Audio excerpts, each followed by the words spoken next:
Monarch Nation, we are back. I am Mike. I am here with the monarchists, Aaron and Gary. How are we doing, fellas? Man, it's so good to be back. Time for some more styling, profiling, arc rolling, podcasting, fundraising, sons of a gun. Woo! Woo! I can't believe it's already officially game week. Like I feel like I just did the last episode of Hudson Homers a couple of days ago, and now we just had a little tease of college football in week 0 and gearing up for South Carolina on Saturday. I can't believe it's here, but very excited that it's back. All right. Well, we're all amped for college football season. Let's not waste any time. Let's get into this Monarch offseason first. Uh, let's talk about the roster. Obviously, there was quite a bit of churn, as there is with every G5 roster these days.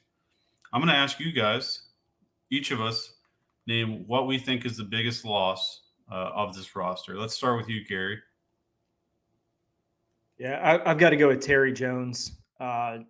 Just losing a key piece of the secondary that's kind of been your rock for a really long time. Had 107 total tackles last year, 4 of them for a loss, 4 pass breakups, 3 QB hits, forced some fumbles. He was just always that guy you could depend on. Like no matter how banged up he was going to be back there starting in the secondary. Really led that unit last year, both with play calling, positioning, and just getting a bunch of new guys accustomed to that system when we had some new faces in the secondary. So I think Terry Jones is the one that we're probably going to miss the most back there in the secondary, even though I know we have some exciting new talent back there now. Yeah, the one lasting memory for me is Terry Jones is that Georgia State game. First half he misses because of the targeting rule, the prior game to that. He comes in and the defense and the game just immediately changes. And I'm pretty sure he was in on that block late in the game. Yeah, and I know that he was also in on the sack that ended up being the safety right in the end zone in front of us. But you talk about that first half when he was suspended. We said it last year in the recap for the Georgia State game. That's the most engaged we've ever seen someone on the sideline who couldn't play. He was calling out all kinds of things to guys on the field, hyping them up in the huddle. So just that true leader, that true guy that can lead by example and get his team pumped up. He's over at Indiana now with Sean Asbury. Going to have some fun in the Big Ten. We'll see how that goes. But I'm gonna miss him a ton. He's probably one of my favorite ODU players that's ever come through. All right, so I'm going to go with the second. I'm going to let Aaron go last. Wayne Matthews is the guy for me. Obviously, huge tackler, but what we learned this offseason from the coaches is that Wayne was also capable of calling the defense. Obviously, that's Jason's role as middle linebacker, but having a second guy that can do it is really helpful to the teammates, making sure they're in the right position, getting the right calls. It's a big loss. Yeah, no, I mean it's definitely a big loss. I think maybe I'm slightly less concerned because I know what we have coming in the door, and that's probably a position group of strength for us in a very big way. But I mean, you can't deny the production that he had on the field last year with 135 tackles. Really had to step up big once Jason was out. So yeah, we'll miss him, but I think of all the position groups to lose someone with that kind of impact, linebacker is the way to go. Yeah, I have to agree. I think EJ Green's injury, while it was not great for us last year, it helped mold Mario Thompson into an everyday player, every game player, productive player. He's ready to come in as the starter. EJ Green is also back. So again, you're right that the impact isn't as deep as the Terry Jones, but very talented player to lose to the portal. Now, He's Aaron. someone. Sorry. He's someone I want to keep an eye on up there at Michigan State too. Like if he develops like he did at ODU from year to year, if he does that at Michigan State, you're talking someone that's probably going to be an All-American, All Big Ten, making a big impact. The schedule's tough, but I'm definitely going to keep an eye on him just to see if his development continues because he made a stamp last year and we needed him. All right, Aaron. Yeah, I'm going to go with the running game. The running game in general. I mean, Kadarius Callaway and Keyshawn Wicks, both of them have new homes this year. That's like 1,200 yards of offense. Obviously, the running game was our strong suit last year. We struggled at times passing the ball, but the running game was very consistent. it was a different guy each game, but overall, those guys made big impacts. So I'm going to go with them leaving for new opportunities is my largest loss. Yeah, Keyshawn was that every down back that you could continually rely on, and obviously Callaway had that breakaway game day speed that was different. However, I've said this since we hired Decker. This is a running based offense, and I think a lot of running backs can really do well here. And that's what can lead us into our next segment. We're talking about the biggest additions of this offseason. Aaron, since you were on the back end of that, why don't you kick us off here? All right, I'm going to cheat a little bit here. So, piggybacking off of where I just was, I'm going to go with the running game as the biggest addition. So, we lost a lot of offense there. We brought in a lot of offense. So, we've got Aaron Young, who come from Rutgers. We've got Bryce Duke coming from Virginia Tech. Those guys are going to be big impact players. Obviously, we've got talent that's coming back, but those are the two guys there. But what I will say, staying on the side of the ball, is everybody needs to keep their eyes out for number 0, Deontay Vines, coming from Iowa. Last year, that inconsistency in the passing game, I think this is going to help out here. Grant, another year in the offense. Deontay, although Iowa is not known for prolific passing, we've already seen in the spring game and throughout camp that he is an impact maker. So I think those are the areas, the biggest additions. Yeah, I like both of those additions, and Deontay is obviously a very exciting talent and has the potential to be doing some amazing things here. I am going to go with the offensive line. Last year, I mean, we led the country in sacks. That was a problem. We've said it all along. It wasn't all on the offensive line, wasn't all on the quarterback. It was a team stat last year. However, Zach Barlev's come in and immediately become a leader on this team. He can play multiple positions. He can play guard. He can play center, and he's good at both of them. It's not like he's falling off if he's moving to a different position. He is a productive offensive lineman no matter where he's at, and it gives us some flexibility with injuries or in our depth. It's just he has instantly become like one of our guys that's leading this unit, and it's fantastic to see. Yeah, I think at the end of last season, all of us were kind of in agreement that the offensive line was the place that we had to go get a big name from the portal. We had to get someone with power experience because we gave up 62 sacks last year. That was the most in the country. Came out to about 4.7 sacks per game. We need to cut that number in half if we want to be successful on the offensive side of the ball this year. Barlev helps with that. I also think investing and developing the guys that you had on the roster is going to help that in a big way too. Obviously the departure of Chris Adams to Memphis hurts a little bit, but we got to talk to Barlev a little bit at media day. He is going to fit in very well here at ODU, and I'm excited to see what he can do from a leadership standpoint on that O line. Yeah, that's one consistent thing that we've heard throughout this uh, fall camp on the radio, whether it's Ricky or any of the other coaches, is this is a bigger, deeper offensive line. So some of the challenges they have last year, we have the opportunity potentially to alleviate those and make big differences. And when you say big, you really mean it. You can look at last year's offensive line on the depth chart and know we were one of the smallest units in college football. This year, that is not the case. There are some monsters on this O line, just 6'6" plus, 300 plus, like just some big old dudes you don't really want to be hit by. They look like monsters. We just need them to play like monsters because if they play like their size indicates, teams are going to have a problem stopping us, especially against the run because we got some beef on that line, man. Yep. All right, Gary. So who is your biggest addition this offseason?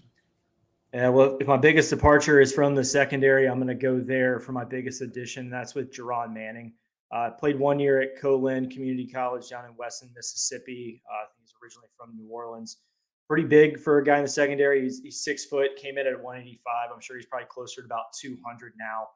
Can really do it all for you. He can step up and be a big hitter in the run game, not afraid of contact. He's got pretty good coverage skills in the middle of the field, which is an area where we really lacked last year, especially on deep routes that came in the seam.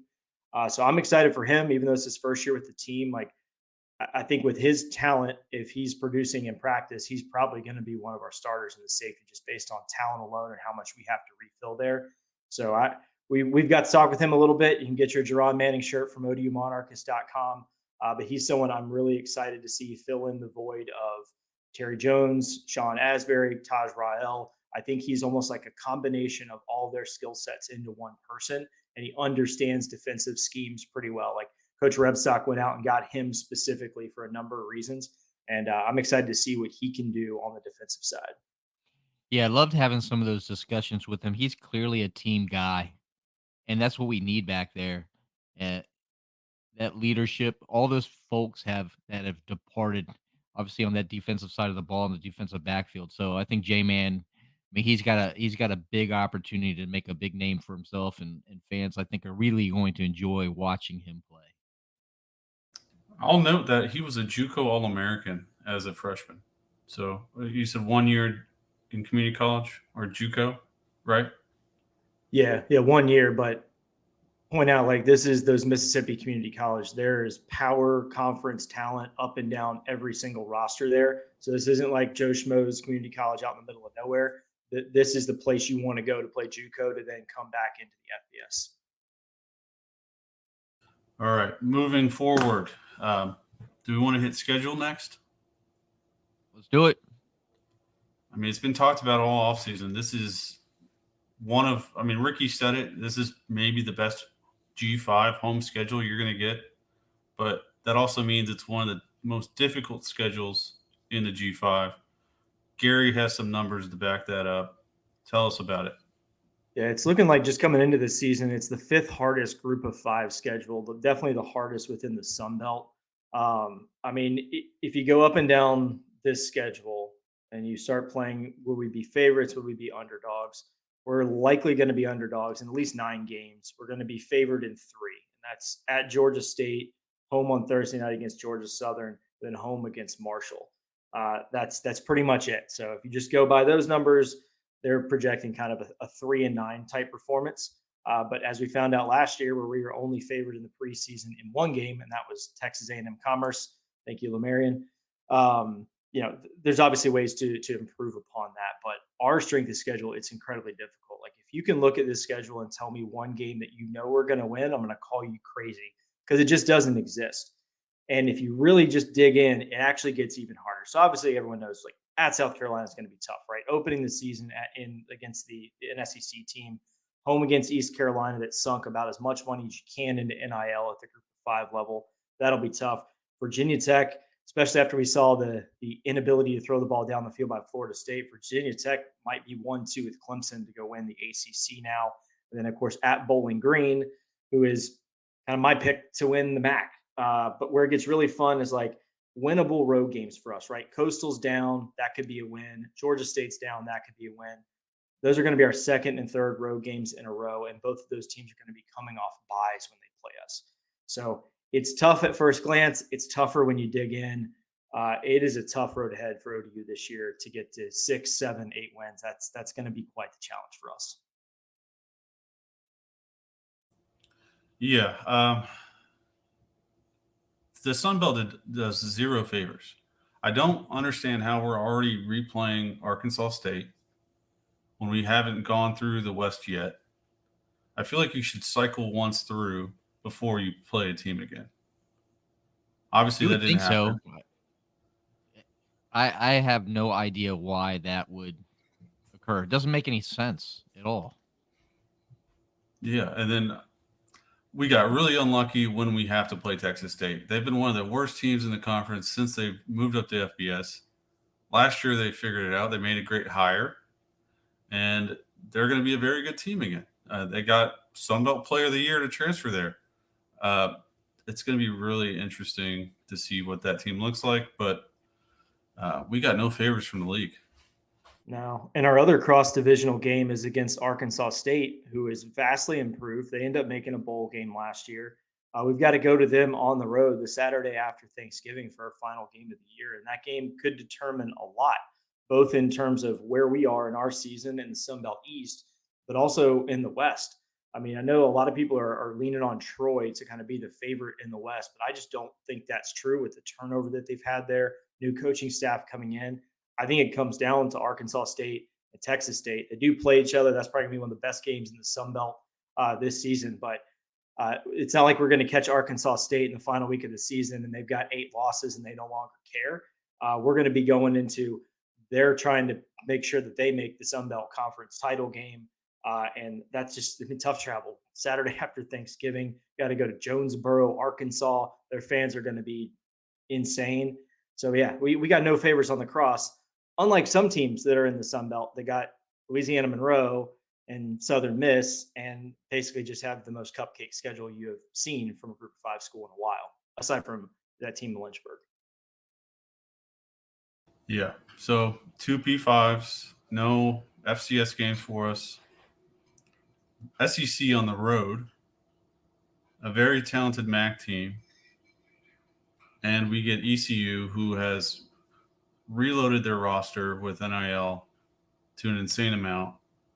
And then we get the Sun Belt East, and then 2 of the best teams in the West. It's not an easy road, as you've made clear, Gary. But let's talk about expectations, because the schedule and expectations kind of go hand in hand. Aaron, you want to take first stab at this? Yeah, are we going game by game, or are we saying what our expectations are for the whole kit and caboodle? All right. Well, let me kind of push this out a little bit more. What do you think needs to happen for? What are your expectations for the season, and what do we need to do to get there? All right. The last couple seasons have been nail biters every single week, all the way down to the end, where we've ended up basically a 500 team.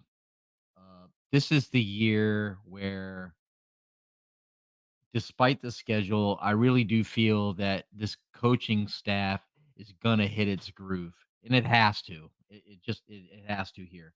Um, it's the second year of this offense, and like we've talked about many times, this Ricky has said time and time again, it's the second year where this thing is going to make the biggest incremental improvement that we're going to see. And that has to happen. And I think it's going to happen. We saw last year, like we mentioned earlier, that there's just a lot of missed opportunities in the passing game. That has got to be better this time. We're all confident that the running game is going to be explosive at times and consistent all the time, but the passing game's got to do it, and I think it's going to. Um, I'm just like the other day when we were on Fun Belt podcast. I think we're going to win 7 games. I think we're going to be 7-5. I think it's going to be an interesting way to get there, and I think it's going to be a nail biter and just as crazy. Watch this kind of thing. Like if you haven't seen something happen in football, you're probably going to see it with Old Dominion football. But I'm saying 7 wins. I know that's probably a bit optimistic, and obviously everybody in Vegas would think that I'm stupid, but that's where I'm going.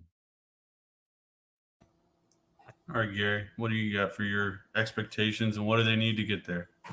Well, I go back to when Coach Ronnie was hired, and we're kind of thinking, all right, we know it's probably going to be a mess the first couple of years. We're going to be building towards something, and then the 4th year that we're on the field, 5th year with Coach Ronnie in the program, this is where we take the big step, right? This is where we're truly in contention for the Sun Belt East to go play in the conference title, all of those things. It's tough for me to sit there and say that of like my expectations at that point would be like 9 or 10 wins. I can't really say that with the schedule just because it is incredibly challenging with what we're going here.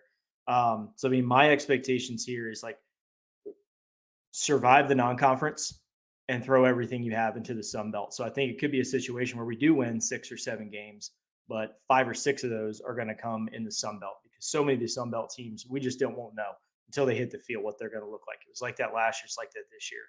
I think if I have to pick one of the biggest things that we are going to need to have to get it there, it's we're going to need to know how to play with the lead. We had 11 one-score games last season. We went 6-5 in those one-score games. our 4 biggest leads of the entire season last year were all in games that we lost. I mean, I can go back to Wake. We were up 17 midway through the third, lost. Up by 17 at Marshall, lost. Up by 15 on Coastal with 2 minutes to go in the third, lost. We were up 20-0 on Western Kentucky. We were up by 21 with 3 minutes to go in the third, and we lost. And if you go back and watch those games, you scratch your head on like, what in the world were we doing? 3 plays, 4 yards, 14 seconds off the clock, punt. Like, we just have to get much smarter when we play with the lead. When we do not have the lead, we actually play really, really well. We make huge plays. Grant showed last year that like that kid's all balls, man. He will run, he will make the big play, he will get in the end zone, do what he needs to do. Had a huge 4th down conversion against Appalachian State to finally get us to beat them. But when we get the lead, we've got to act like we have some sense and operate efficiently, looking at the clock, looking at opportunities we're giving the other team. So that's where I want to see. It's almost from the coaching staff and also from the offensive side of the ball. Like, let's play smart when we have the lead. Let me build off that real quick, Gary. So I think one of the things that we struggled at, God, and people keep coming in my house, all the ding dong, ding dong. Popular guy. One of the areas that what I was talking about that we need to do in that to get to be a 7-win team is improving the passing game. And a lot of the inconsistency last year, like you were just saying, it's the boom or bust. It was a long bomb or it was nothing. It was a 3-play out. We have got to, just like we talked about towards the end of last season, all 3 of us, we have got to get better at doing and taking advantage of short and intermediate routes. If we don't do that, we're probably going to see a lot of what we saw last year. But there's going to be opportunities to do that sort of stuff. So I think that that is an area we have to take advantage of, or we're going to look a lot like we did last year. There's both of you. I like where your heads are at. We obviously need to get better in the passing game, and we need to hold on to leads. One thing that for me is key for this season is tackling these quarterbacks that are mobile. How many plays do we have that we 3rd and long that we're just letting their quarterbacks run all over us? That has to change. But the passing game, we have the playmakers. We highlighted Deontay Vines already. We have Isaiah Page. We have Dom Dutton, Kelby Williams. These are guys that if you just get the ball in their hands in space, they can make plays. Well, we already had an issue with sacks last season. Easiest conclusion is shorten these throws and these routes up. If we can do those 2 things, obviously the wins will come. They're not easy, but they should be happening. Yeah, you're talking about tackling. You're right on the money. I want to see so many more tackles in the first level of our defense. We had some crazy tackle totals, but they're all linebackers and guys that are in the secondary. I mean, Lowry was our leading tackler from a defensive line position group, and he had 46 tackles. That was it. So that goes with what you're talking about of tracking down these running quarterbacks too. We just have to be more effective with that first level. If we're going to stay with a 3-man front and that's the best course of action for the talent that we have, okay. But that front line has to make a bigger impact in the run game. It has to be getting after the quarterback more often, winning more of those one-on-one battles with the offensive line. Because if you're making tackles with your second level, they're getting 3 yards, 4 yards, 5 yards every single time. And that kills you when you play that bend but don't break style in your coverages. Well, let's talk about that a little bit. You guys, much more technical than me. If you're playing 3 down, linemen, in order to do that, are you blitzing your linebackers? Are you bringing them up and having them fill those gaps? How do you get more tackles in the first level with those 3 guys if they're going against, say, 5 guys? If you only have 3, if you're not blitzing anybody, you're going 3 on 5 every snap. You're not going to win that battle. So you're going to have to get creative with your blitzes so they don't know where you're coming from, whether it's coming from the secondary or the linebackers, the edge, the middle. You just need to be creative and mix it up so you don't get – it just doesn't become an easy thing to react to. Mixing up the blitzes would be huge for us. And it's something I expect to see because we need to create pressure this season. It's 2 years in a row that we've been almost dead last in time of possession. Obviously, the offense plays a big role in that, but so does the defense. Yeah, I mean, we were at our best defensively last year when we were sending a linebacker and someone from the secondary to blitz. Like I think about that safety that we picked up on Georgia State. I mean, Terry Jones and Sean Asbury were both busted in there. Jason Henderson doesn't blitz a ton, but typically the other linebacker position is blitzing, and that's what we need to do. We need to stunt up front. We need to try to get those three guys, if they're not going to make the tackle, to occupy two defenders, force them to adjust their protection up front, and then exploit where we can. But we just have to get more aggressive defensively. Like, I understand the bend but don't break, but that really doesn't work when our offense is boom or bust. Like, bend but don't break is great when you can consistently rely on your offense to go on 12 play drives for 70 plus yards, knock 6 minutes off the clock. But if you're bend but don't break, you're giving up too many third and shorts, fourth and shorts. I mean, we were god awful. We were 84th and third down efficiency last year. We were 124th and fourth down efficiency. We were even 107th on first down efficiency. So we just gave up way too much in these early downs. I'm of the mind of create havoc, right?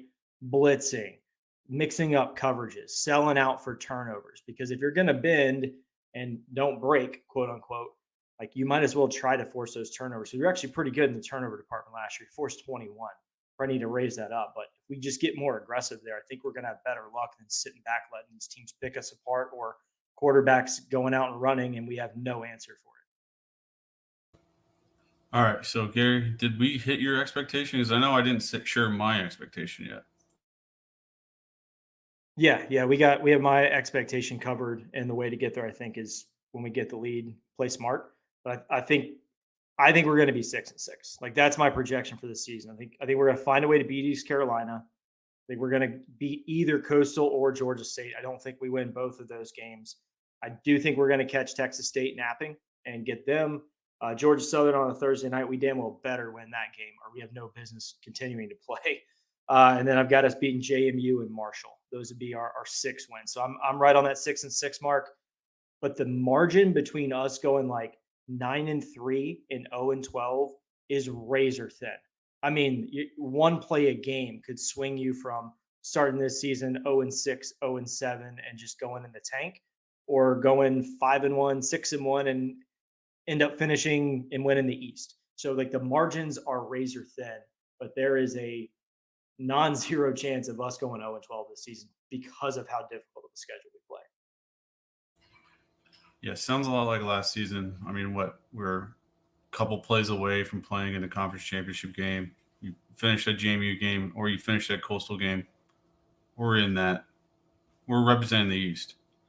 Right obviously, there. We're what's right that? there. I said, Yeah. we're right there.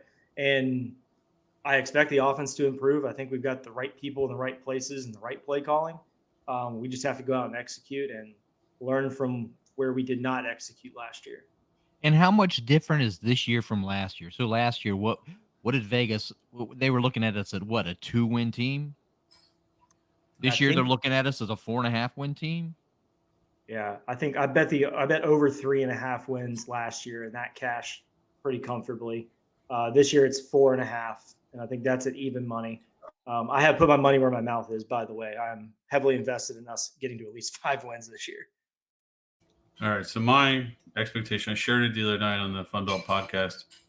I'm expecting 7 wins, but that 7th win comes in the bowl game. We will finally win a bowl game for the first time since the Bahamas. I think we've talked about it, the passing game. If we get those short intermediate throws, we lengthen our drives. We keep that defense off the field more, and they can be more aggressive because they're fresher. They're on the field so much that by the time they end the game, they're just gassed.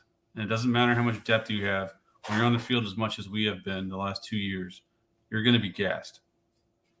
And if we can get that short intermediate passing going, we can go with these long, sustained drives through the air and on the ground, and it'll just change everything for us.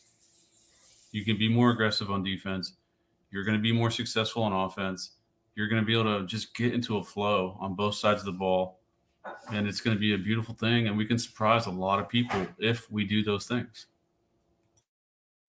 I can only think of 2 times last year that hurry up and go offense was really effective. One was at JMU, and we forced them to call a timeout to basically slow us down and sub. I think the other one was Georgia State in that second half, forced them to do the same thing. But if I can only point to 2 times that go, go, go offense was actually effective, that's not great when you think about how many drives we had over the course of the season. So I'm with you 100% on like the offense can make the defense more successful. Like I think we're deeper on defense than we were last year, even though we've lost some really strong talent out of there. But the wear and tear just stacks on you. Like all of you have started playing the new NCAA football game, started to realize that where if you're just leaving your offense on the field all game, like your guys are going to get dinged up. That's real life. Like that happens. You're on the field 35, 40 minutes a game for your first 6 games. Your defense is gassed by the rest of the season, even with 2 bye weeks this year. Like help the defense out, let them be more aggressive, and the offense is going to be rewarded by not needing to score as much as they did last year. Well, you guys are talking about being physically worn down. All right, let's talk about being mentally worn down. Y'all have both played the game. I mean, from a baseball standpoint, I know pitching with the lead and pitching from behind are 2 completely different things mentally. All right. So these guys being on the field and not being able last year to withhold those leads, or as you see them eroding, you see those leads that were, 7 points, 14 points, 21 points, and all of a sudden now you're even or you're behind. How much more mentally draining is that? I mean, it's pretty brutal. Like you have to it's almost like an avalanche. Like at one point you're burying the other team and all of a sudden a snowball hits you in the face and now you're on your heels and you're getting pushed back down the mountain, getting covered in snow. And we had to do that basically 11 times last year. We only played 13 games. The only 2 games were not close. It was Virginia Tech and the team in Lynchburg. Like you're having to get up and mentally prepare, and like that is mentally taxing. Where the next day you probably can't even think. So I do have some concern on that too, on the mental side of it. Like how many more times can the coaching staff get that team amped up to go out and play?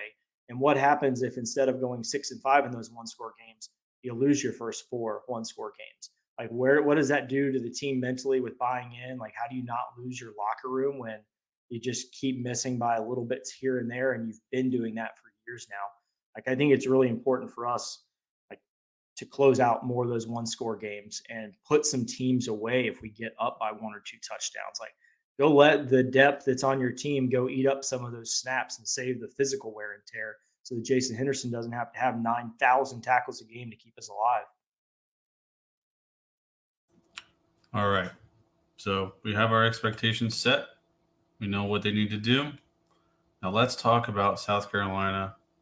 I can't wait to make this trip down to Columbia on Friday and hang out with you guys and watch this game. Going to be an amazing environment, 70,000 plus fans, Williams-Brice Stadium.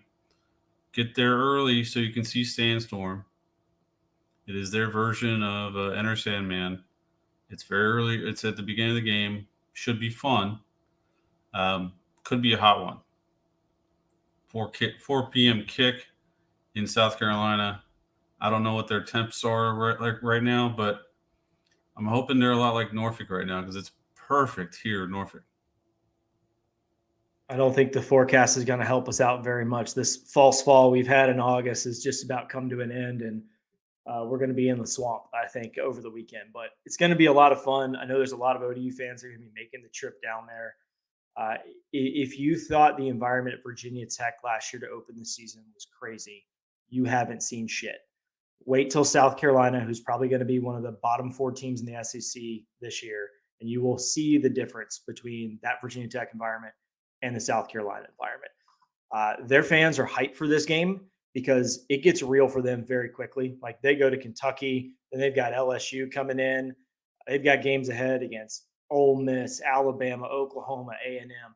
This game is one like they cannot lose, and I can promise you their fans are going to be there. They're going to be engaged, and this team is going to be pretty ramped up to play us. But I think it's going to be a really good learning experience and a good measuring stick for us to figure out exactly where we are and maybe make some of those games further down the road in the Sun Belt a little more achievable for us because they won't be going up against SEC talent later in the season. Yeah, it's All gonna right. be a high of 91, so it will be warm, guys. Yeah. Me and you are prepared, Aaron. All right. So we're 20 plus point dogs going into an SEC stadium for just the second time. Vanderbilt, maybe the first time. I'm not sure if we should include Vanderbilt because they're kind of a different SEC team.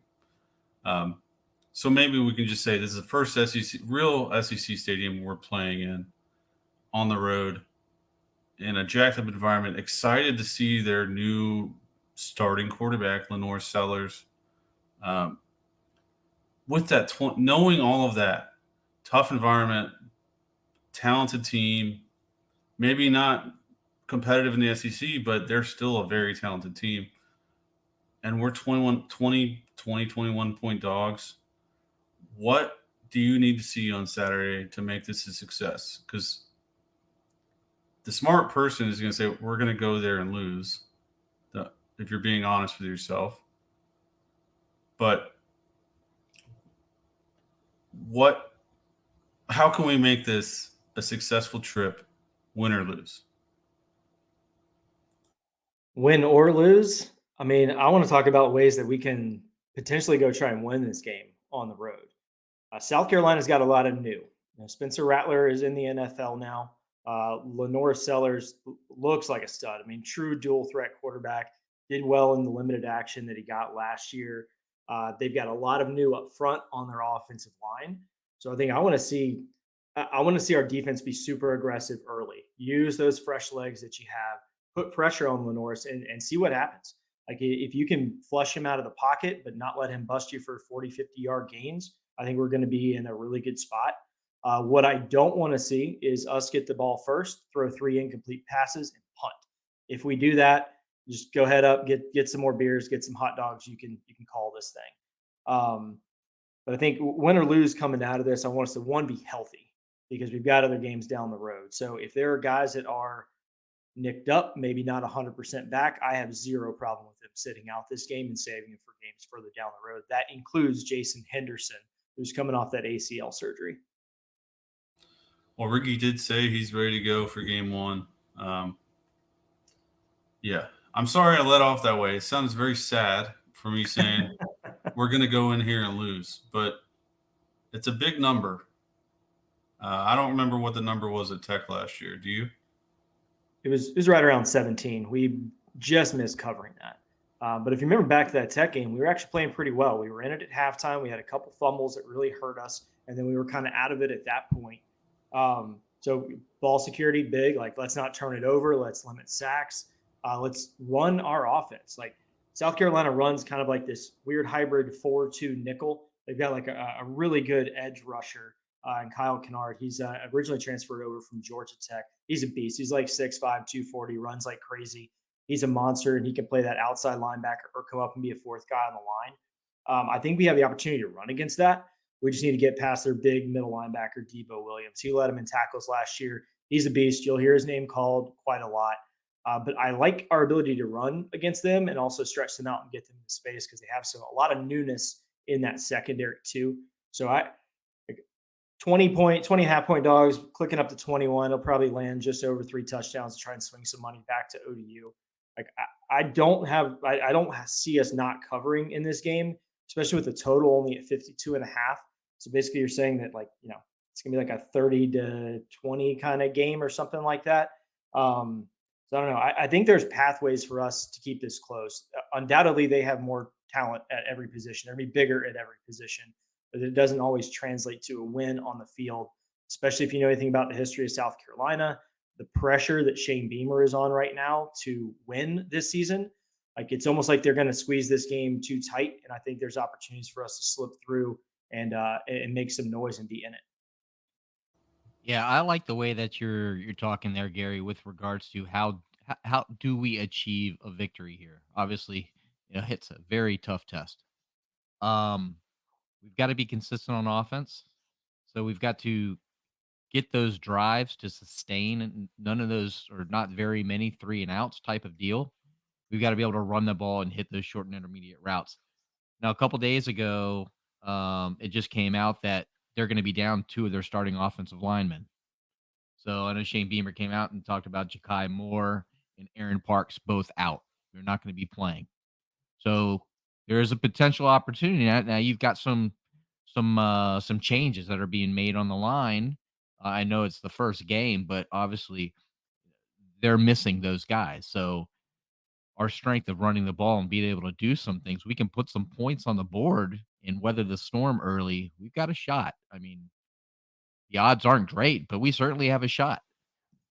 I think a major key to this game will be shortening the game. We saw what Georgia Tech did against Florida State. If we can do something, obviously, I think if we can shorten this game, we limit our chances at mistakes. We limit their opportunity to score and get into a groove on offense. They have a young quarterback starting.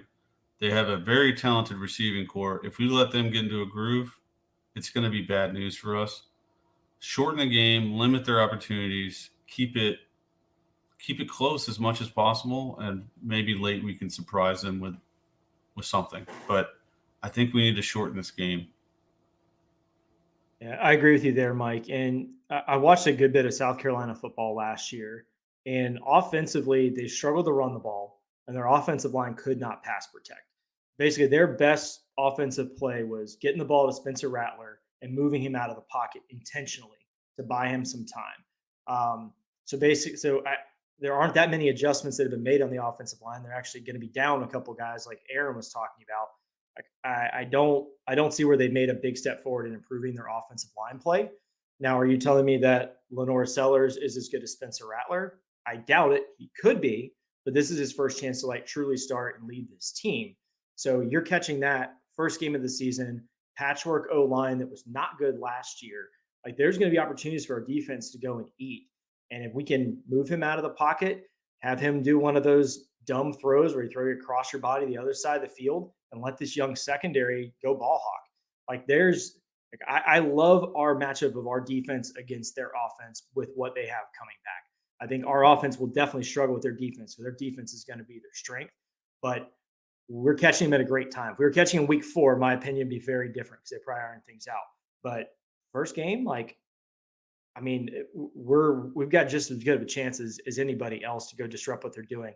But if they come out clicking those first 3 drives and it's 21-0, good luck. See y'all later. When we have opportunities, when they make mistakes, we must take advantage of them. If we have a ball that's coming to us, we've got to intercept it. None of those drop passes.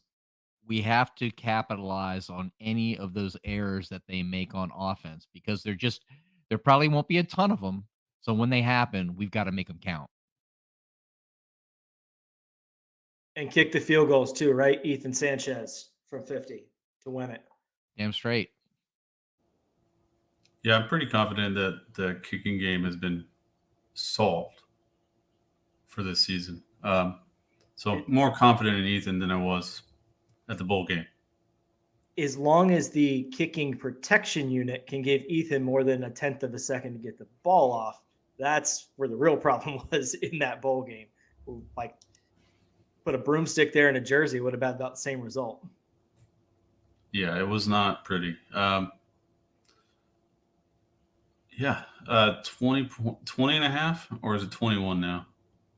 Depends on what book you go to. I will tell you shop around because 21 is a much better number than 20 and a half on either side of that equation.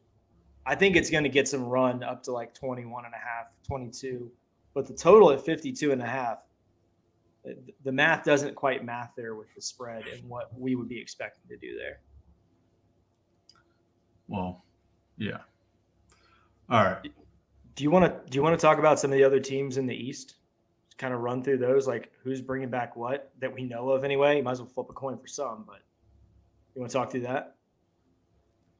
Well, I think we're talking about South Carolina before. Yeah. We want to go to the East before we talk about what we predict for this game, or do you want to say that for last? No, we can do the predictions now. Get it out of the way. All right. this defense worries me. They're a very talented group. They did some really good things last year against some very talented offenses. Um, However, we have some real speed for a G5 team. I mean, we all know about Dom Dutton and Isaiah Page, but Deontay Vines, he's just as fast, if not faster than those two. We have, Miles Austin's coming through. Kelby Williams has had a good offseason. This receiving core can do some damage if they make the right decisions in their route tree, and we're making the right reads at quarterback. We know we can run the ball. We did it at Virginia Tech last year. We did it against pretty much everyone last year. We need to do those things to have any chance. So I'm not going to call for an ODU win, but I will call for us to beat the spread. I'm with you there. I think South Carolina will win the game. We'll cover 20.5. I think this is more of a 12 to 14 point game, somewhere in there. But I'll give you one prediction that's very specific. Devin Roche will have a touchdown of greater than 30 yards. How about that? I like it. The kid is just uber talented, and if he gets any hole, he's gone. His speed is just unreal. Aaron, what do you got? Man, this is a tough one. We're taking that trip down there. I'm really excited about it. I've never been to an SEC stadium, so I'm really excited about that electric, atmosphere. But you know what? I see Gary. You just talked about Roche with that. I mean, he's got electric speed. I think we're down by a touchdown. We've weathered the storm. We're down by a touchdown in the fourth quarter. I think Roche gets that touchdown that you're talking about there to pull us to even. We win this game. 50-yard field goal. Ethan Sanchez. We're back, baby. First SEC victory. We start off the season 1-0, and Vegas goes, what the fuck just happened? Then we immediately become 21-point favorites against East Carolina the next week and don't cover. Aaron, I'm surprised you went that direction. I know it's shocking. I know. It's completely shocking. Yeah. All right. So to wrap up the show, let's talk about the East real quick. Yeah, well, it's kind of a mess. I think if you're looking at betting odds and all of that, Appalachian State's pretty clear consensus pick to go win it. They were the preseason pick to win the East. They're good. They're solid on the offensive side because of Joey Aguilar, who was, I believe, the Sun Belt preseason player of the year. He played really well last year. He was in the top 10 of quarterback rating and efficiency over the last 9 games. We kind of saw him when he was first beginning to start. And I think that was good timing on our part because he got much better as the season went on. Their defense is still sketchy. Like I think they're at an average at best in the Sun Belt defense on that side. They're starting 4 new guys on their offensive line, though. And there is absolutely no quarterback behind Joey Aguilar. Like one of us 3 might get the call to go down there if Aguilar goes down. If he goes down for any length of time, their season is cooked. They're done. But that's like the most stable Sun Belt team that is out there right now. And they're hinged on their quarterback being protected by 4 new guys on their offensive line. The offensive line did not protect him well last year. So I'm curious to see how that looks, but I feel like the East is just wide open, coin flip everything. Yeah, there's so much turnover in this league in this offseason at every school. The portal has just gotten stupid. I mean, it's crazy how much turnover every team is having, whether they lose a coach or not. Assuming Aguilar is going to play every game is probably a pretty bold strategy with 4 new offensive linemen and no talented backup. That could spell disaster for App State.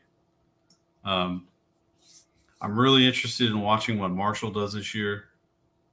They switched both coordinators. They're changing their offense, and their quarterback situation has been kind of a nightmare. Fancher's gone. They brought in Griffiths, who already retired from football. So they're stuck with basically Pennington and some other guy, right? I couldn't even tell you who their backup is, but like you thought about Marshall probably the last like 4 or 5 years, right? Best defense in the Sun Belt, like just stud defense, and then a running game to complement it. For whatever reason, they have decided to go out and switch to the air raid as their offense with Cole Pennington as their quarterback, who threw no touchdowns and 6 interceptions, completed like 55% of his passes last year. That's a stretch to try to go from the ground and pound with a good defense to the air raid, especially when you lost so much off of your defense. Like, their best corners in the league now. They've lost a couple of guys at transfer portal. Like, the defense is still going to be good, but it's not probably a top 3, top 4 Sun Belt defense like it has been. And now you're pairing it with an offense that looks kind of like ours in some aspects, could go 3 and out with 14 seconds off the board. That's a hell of a gamble by Huff there in Huntington. Like, that could backfire in a big way and early on their schedule too. They play Virginia Tech, they play Ohio State. They may struggle to get through Stony Brook to start the season with their opener. That could get ugly fast in Marshall land. Yeah, and I want to reiterate, they changed both coordinators in a season that will be win or hit the road, Jack, for Huff. That normally does not. I can't think of many examples where that worked out. It almost smells of desperation. I mean, they're really grasping at a straw and just hoping that this hits. And we play them on November 23rd in Norfolk. Huff may not be with the team by then, and the team may not be engaged at that point in the season. Just don't let them get canned the week before we play us, because I swear teams in college always get that bump the week after they get their coach gets canned. But yeah, they named the O-line coach, the interim. He gets them amped for one game, and they have the game of their lives, and then they go back to sucking. Yeah. So hopefully that gets ironed out early. They got a tough schedule early on. A couple ones that they can go and win, but Marshall has not been right since they beat Notre Dame. I feel like that season they beat Notre Dame. They just have not had that juice again since then. It's like they cashed in all of their goodwill for their rest of everything going forward to beat Notre Dame, and now they're just falling out of the sky. And it's crazy because they can get so many kids in that school that have a lot of talent, and it's just not working. And even this offseason, they still brought in quite a bit of talent there. I think it was 16 power conference transfers coming in. That's a lot. It's a lot. Yeah. But a lot of them are multi-step guys that haven't played a lot, but they're going to get their shot now. I'm also really invested in what Coastal looks like this season, because it looks like that could also be a very snowball effort. Like, it could go either direction, but it could get really bad really quickly there. Yeah, I think they open with Jacksonville State on Thursday night, and that'll be a good measuring stick because Jacksonville State's probably the number 2, maybe number 3 team in Conference USA. But I mean, it's the Ethan Vasco show at Coastal Carolina. They've lost all their playmakers around them. They don't have much on the defensive side of the ball, but Vasco has shown that he can carry a team to victory. Unfortunately, he did that for the first time against us in Norfolk last season. But yeah, be curious to see what they're going through. The 2 Georgia schools are, I don't know what to think about Southern. I think State's in for some heartbreak this year, but they will get much better in years to come. Yeah, State made a great hire. He's obviously made an immediate impact there. You look at their recruiting class for the 2025 class, I mean, they're rolling right now. So they got momentum, but there's a lot to clean up in Atlanta. Yeah, Georgia Southern, bad. I don't know. I'm kind of lost on them. Yeah, I feel bad for the 14 Georgia State fans that are out there because their coach just basically bailed on them right when they started spring ball, and he's going to go be a tight ends coach for South Carolina. So we'll send our regards if we happen to bump into them when they're there in Columbia. But yeah, I think what they have going forward, Georgia State's going to be legit. They just made the coaching change occurred too late for it to really help them a lot this year. But I'm telling you, we're gonna go catch them after a bye. They played a challenging schedule up to that point. Like that's not some sort of slam dunk win for us. And then Southern, the wheels just came off for them at the end of last year, partially because of Bren throwing so many interceptions. Their Tulsa transfer quarterback. I don't know what they're going to look like this year. They're coming back down to earth. All right, and then there's one team we haven't talked about. Yeah, well, I mean, they lost everything. They lost 96% of their offensive and defensive production last year, and that's the Dukes, not to be confused with the Duke Mayo Dukes of Harrisonburg.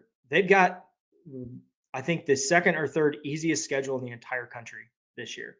Like they've got North Carolina. That's pretty much it in the early part of their schedule. I wish I could find someone to take this action, but I think James Madison's going to be 8-1 when they come to Norfolk. But they're going to be the worst 8-1 team that's existed since Liberty last year. Well, let's hope they're worse because Liberty put it on us. Blew our doors off. Yeah, I'm so JMU has had a lot of success with mobile quarterbacks since they've made this transition. They won with mobile quarterbacks in FCS as well. Is Dylan Morris a mobile quarterback? No, he's about as pure as a pocket passer as you will find in college football today. That sounds like a good thing for us. Old Dominion, the team that has struggled with running quarterbacks over the years. Yeah. Now behind him, they have two quarterbacks that can be dual threats. But when they got the opportunity to play last year, they stunk it up something terrible. So I think they're all in on the Washington transfer, Dylan Morris. I mean, he had a good season at Washington.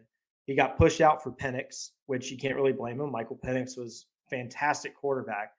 So, I mean, we'll see. They just lost so much. Like their offensive line wasn't that great last year. They got dinged up. They got some transfers coming in, but a lot of them are coming from the FCS level. Their net TARP, which is basically your transfer activity and returning production, is minus 10.5, one of the worst in the country. That TARP is looking at what you lose in the portal, what you gain in the portal, and what you come back, and breaking it out over offense and defense as key metrics. It's been a good indicator of how teams are going to do early in the season. But everyone's high on them. Like that's the second most bet team to win the Sun Belt this year. I think they're somewhere around like the 4-1 range.